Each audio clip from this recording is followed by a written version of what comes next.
সকালবেলা বাড়ির বাইরে ছিল নীরব শান্তি, কিন্তু ভিতরে প্রতিদিনের মতো দুই বোনের ঝগড়া শুরু হয়ে গেছে।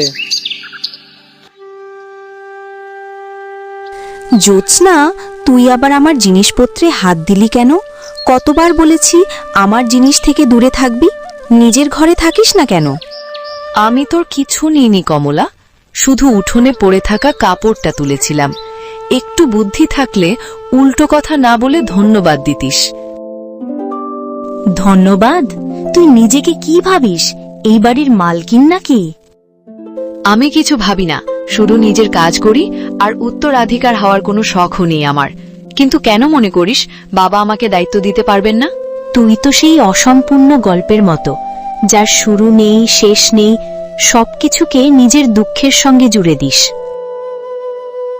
এই কথা শোনার সাথে সাথে জ্যোৎস্নার চোখে জল এসে গেল।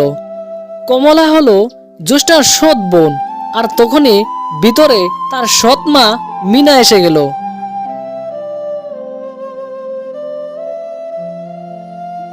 এই কি কাণ্ড শুরু করেছিস আবার?